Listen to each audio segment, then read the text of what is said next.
नमस्कार बच्चों, श्री अक्षर कन्या पीजी कॉलेज हिंडौन सिटी के डिजिटल प्लेटफॉर्म पर आपका स्वागत है। आज की क्लास में हम आपको बीए फर्स्ट ईयर में जो लास्ट यूनिट है उसका टॉपिक है सामाजिक परिवर्तन, उसको पढ़ाने वाले हैं। ठीक है, जैसा कि आप सब लोगों को विदित है कि हमारे देश में कोरोना के केस बढ़ते जा रहे हैं, इसलिए सरकार के निर्देशानुसार अब आपको ऑनलाइन जानकारी उपलब्ध होगी। ठीक है, क्योंकि हमारा थोड़ा कोर्स रह गया है, इसको हम ऑनलाइन प्लेटफॉर्म के माध्यम से पूरा कराने का प्रयास करेंगे। आइए जानते हैं सोशल चेंज के बारे में। ठीक है बच्चों, आइए। जैसे कि आप टॉपिक में देख पा रहे हो, फैक्टर्स ऑफ सोशल चेंज मतलब सामाजिक परिवर्तन के कारक। ठीक है, पहले मैं आपको क्लास में सामाजिक परिवर्तन की परिभाषाएं और कुछ सिद्धांतों के बारे में बता चुका हूं। आज हम आपको सामाजिक परिवर्तन के कारकों के बारे में चर्चा करेंगे। ठीक है, देखते हैं पहला इसमें क्या है पॉइंट। पहला है प्राकृतिक या भौगोलिक कारक। ठीक है, पहले हम सरसरी तौर पर इन सब के बारे में जान लेते हैं, फिर एक एक करके इसको डिस्क्राइब करेंगे। दूसरा है बेटा प्राण शास्त्रीय या जैविक कारक। ठीक है, और तीसरा है जनसंख्यात्मक कारक। ठीक है, और चौथा है प्रौद्योगिकी कारक और आर्थिक कारक। 6 राजनीतिक या सैनिक कारक और 7वां सांस्कृतिक कारक और 8वां बेटा वैचारिक कारक और महान लोगों की भूमिका। ठीक है, तो ये तो हमारे रहे मेन पॉइंट। इन सब मेन पॉइंट को क्या करेंगे, हम एक एक करके डिस्क्राइब करेंगे, क्योंकि ये क्वेश्चन पेपर की दृष्टि से बहुत महत्वपूर्ण है और ये मेरे हिसाब से क्या है बेटा लघु त्रि प्रश्न के रूप में आपको परीक्षा में देखने को मिल सकता है। ठीक है बच्चों, तो आइए अब जानते हैं प्राकृतिक या भौगोलिक कारक। बेटा प्राकृतिक या भौगोलिक कारक के माध्यम से भी समाज में परिवर्तन देखा जा सकता है। तुम देख रहे हो अभी की हाल की घटना है कि उत्तराखंड में ग्लेशियर का पिघलना, तो क्या हुआ, वहाँ की जो आसपास की जो प्राकृतिक चीजें थी उसमें क्या है बदलाव आया। बहुत सारे लोगों को अपनी जान से हाथ धोना पड़ा। उसके बाद जो वो सब कुछ हो गया, ऐसे ही एक बार मतलब वो बहुत ज्यादा क्या बादल फटने वाली घटना भी हुई थी, उसमें भी हजारों लोगों की मृत्यु हुई थी। आखिर ये सब क्यों हो रहा है बेटा, क्योंकि हम लोग प्रकृति के साथ छेड़छाड़ कर रहे हैं। ठीक है, इस घटना से क्या है, अब वहाँ की जो सरकार है वो नए नए नियम बनाएगी और पर्यावरण को बचाने की कोशिश करेगी। तो इससे क्या होगा, समाज में एक परिवर्तन आएगा, है कि नहीं। जैसे कि हम पर्यावरण पढ़ते हैं, एक तो प्राकृतिक पर्यावरण होता है, एक सामाजिक पर्यावरण, लेकिन इससे तो क्या आएगा बेटा, प्राकृतिक पर्यावरण में बदलाव आएगा। तो इस तरह से भी समाज में परिवर्तन लाया जा सकता, या किसी भौगोलिक क्षेत्र विशेष की भी समस्या, जैसे कि तुमने देखा हो नर्मदा बचाओ आंदोलन मेघा पाटेकर वाला, उसमें भी तो यही केस था। वहाँ के जो स्थानीय लोगों को जो नर्मदा का बांध वगैरह बनाया गया था उसको वहां विस्थापित किया गया था बेटा। तो अब उसमें आंदोलन किया, लेकिन हालांकि उसमें बहुत ज्यादा सफलता हासिल तो नहीं हुई, फिर भी ये सारी चीजें क्या है बदलाव लाती हैं। तो इस तरह से आप ये प्राकृतिक या भौगोलिक कारक के माध्यम से सामाजिक परिवर्तन को समझ सकते हो और इसको क्या है 3-4 लाइन में आप उसको एक्सप्लेन कर दोगे। ठीक है बेटा, अब अगला पॉइंट प्राण शास्त्रीय या जैविक कारक। ये भी समाज में व्यक्ति में क्या बेटा, समाज में और व्यक्ति में इनका भी असर पड़ता है। तुमने देखा है हमारे समाज में, जैसे कि एक तो हम लोग मेल फीमेल, अगर हम बात करें थर्ड जेंडर की, तो क्या है हमारे समाज में उनको क्या पर्याप्त सम्मान है, नहीं है बेटा। जबकि सरकार ने बहुत सारे ऐसे नियम वगैरह बनाए हैं कि समाज में उनको भी जीवन की मुख्य धारा में जोड़ा जाए, है कि नहीं। तो जैविक जो कारक है वो भी परिवर्तन को दिखाता है। तुमने देखा है किसी का रंग रूप कैसा है, किसी की हाइट कैसी है और किसी का गेस्चर कैसा है, चेहरा कैसा दिखता है, तो उससे भी क्या है परिवर्तन का अंदाजा है। जबकि ईश्वरीय दृष्टि से सबको क्या है एक जैसा बनाया है कि नहीं बेटा, लेकिन किसी किसी में बायोलॉजिकल परिवर्तन होते हैं, कोई स्मार्ट होता है, कोई दिमाग से स्मार्ट होता है, ये सारी चीजें हैं। ठीक है, तो ये जैविकी जेनेटिकली क्या है कि नहीं अब तुम फसल के रूप में जेनेटिक को देख लो, पहले क्या आया था, सीधे साधे मतलब साधारण बीजों का प्रयोग करते, एक साल खेत में कर लिया, उनको ही यूज कर लिया। लेकिन आजकल तो हाइब्रिड बीज, हर चीज की ब्रांडिंग हो रही है, नई नई किस्म आ रहे हैं, इनके माध्यम से भी क्या है बेटा, समाज में बदलाव लाने का प्रयास। इसमें हम अपने अगर हम देखें तो हरित क्रांति को ही देख सकते हैं, है कि नहीं, नए नए बीज लाके। और तुम्हें अगर बात करें सबसे ज्यादा लाभ किसको हुआ है, तो पंजाब को हुआ है कि नहीं। ये सारी चीजें, नए नए फर्टिलाइजर आ रहे हैं, खादें आ रही हैं, कीटनाशक आ रहे हैं। हालांकि हमारे व्यक्ति के इलाज वगैरह में भी नई नई तकनीक का इस्तेमाल हो रहा है, तो ये जैविकीय कारक के माध्यम से भी परिवर्तन देखा जा सकता है। अगर हम बात करें तीसरे पॉइंट की तरफ, जनसंख्यात्मक कारक। जनसंख्यात्मक कारक भी समाज में क्या बेटा बदलाव आते हैं।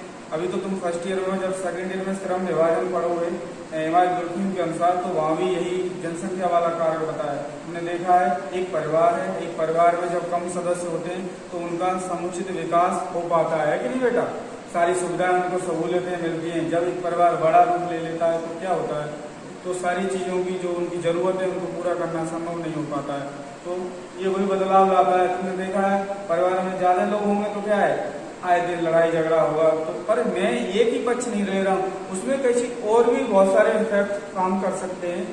तो आजकल देख रहे हो आप, संयुक्त परिवार टूट रहे हैं, क्यों, ये बहुत सारी, इसमें बहुत सारे ऐसे रीजन है, जैसे कि ईगोनेस भी आ रही है लोगों के अंदर। आजकल, पहले पुराने जमाने में इतना लोगों के अंदर ईगोनेस नहीं होती थी, आजकल का जरा जरा सी बात पर सहन शक्ति नहीं है युवा पीढ़ी में। तो क्या है, ये जनसंख्या वाला कारक है।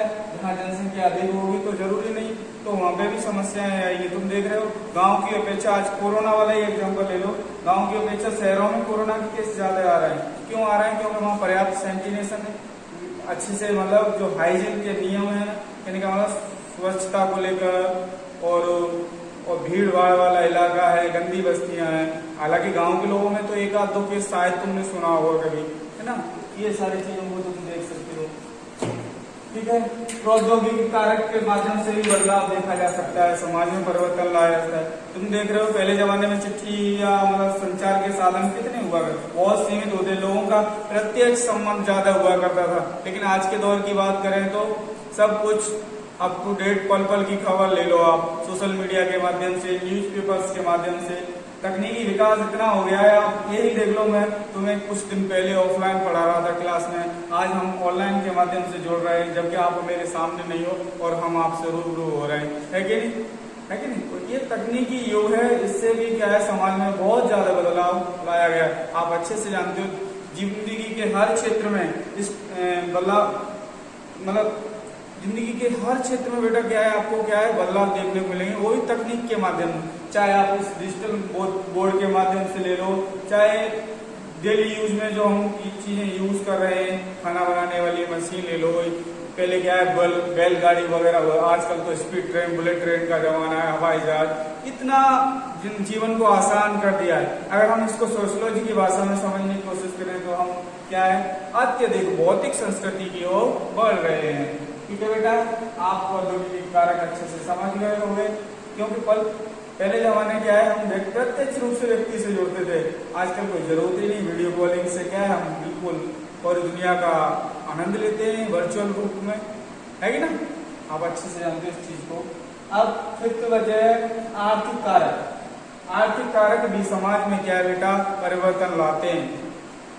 कैसे लाते हैं, हमारे पूरी दुनिया में बहुत सारे देश हैं, जिसमें कुछ विकसित देश हैं, कुछ विकासशील देश हैं।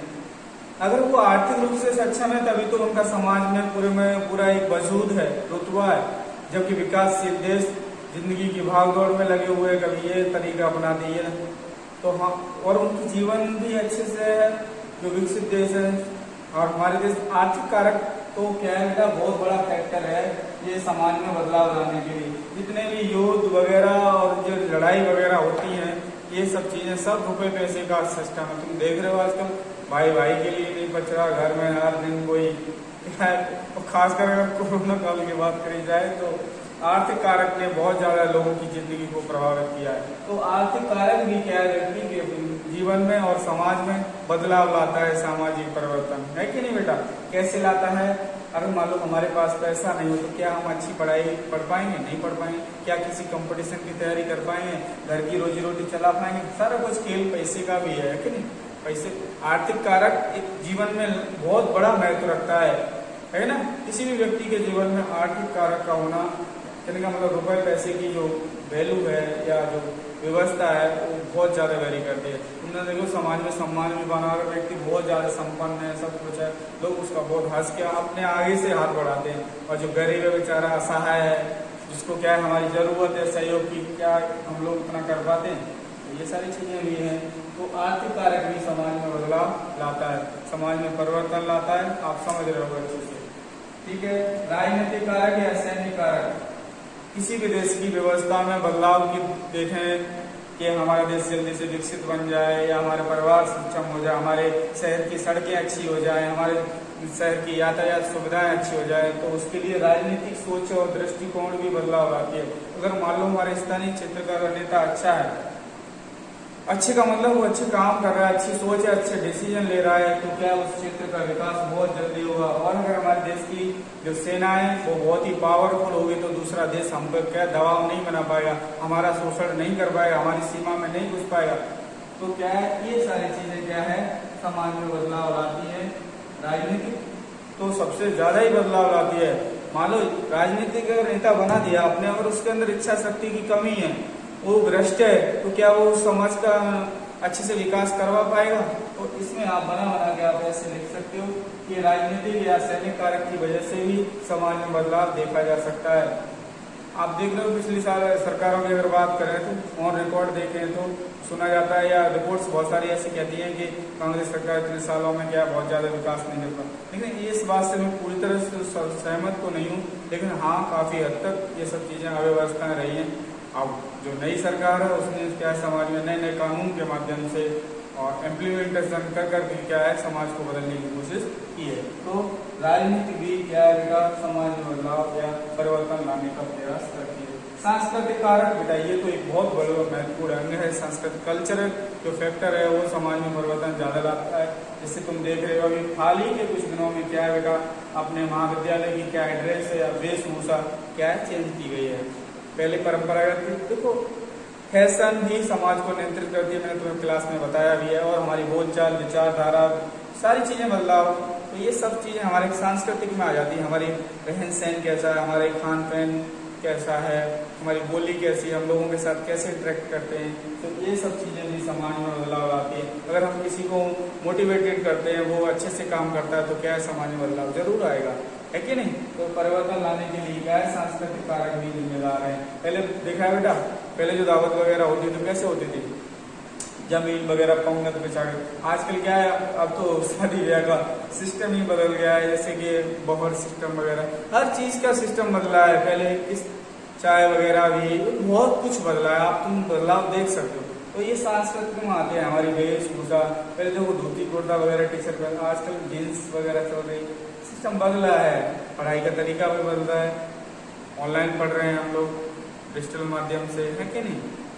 और पीडीएफ वगैरह ये सब तकनीकी, पहले क्या था किताबें वगैरह जो कुछ भी होती थी वो आजकल गूगल पे एक सर्च मारो सारी चीजें जानकारी हासिल हो जाती है हम लोगों को। तो कहने का मतलब सांस्कृतिक कारक भी समाज में बदलाव के लिए जिम्मेदार है। वैचारिक कारक की अगर हम बात करें, वैचारिक कारक का मतलब आपकी सोच, हमारी सोच, हम सब की सोच क्या है समाज में बदलाव ला सकती है। जैसे कि मान लो 1857 की क्रांति, आप जानते हो अच्छे से, भगत सिंह वगैरह है ना, मंगल पांडे, भगत सिंह, चंद्रशेखर, ये बहुत सारे ऐसे नेता हुए। इन्होंने क्या है, या चाहे वो सन्यासी विद्रोह हुआ हो, तो बहुत सारे ऐसे किसान आंदोलन वगैरह जिनकी वजह से समाज में बदलाव लाया गया। नए नए कानून आए, महिला आंदोलन, नारी आंदोलन, महिला सशक्तिकरण की बात का वही, जब महिलाओं ने अपनी आवाज उठाई, आंदोलन वगैरह किए, पर्यावरण को लेकर हम लोग पहले इतने जागरूक नहीं थे। आज कितने हर चीज का ध्यान रखते हैं कि पेपर कम यूज करना है, इस तरह से पानी को बचाया जा सकता है, इस तरह से हमारे ईंधन को बचाया जा सकता है। तो बहुत सारे ऐसे कानून है। हमारी जो वैचारिक सोच है ये समाज में बदलाव लाती है। मान लो तुमने मन बना लिया, मैं बहुत कोशिश करता हूँ कि आपको अच्छी अच्छी बातें पढ़ाऊँ, लेकिन अगर आपने मन ही बना लिया, विचार बना लिया कि भाई हमें पढ़ना नहीं है, तो क्या संभव है कि हम आपको बता पाए या पढ़ा पाए।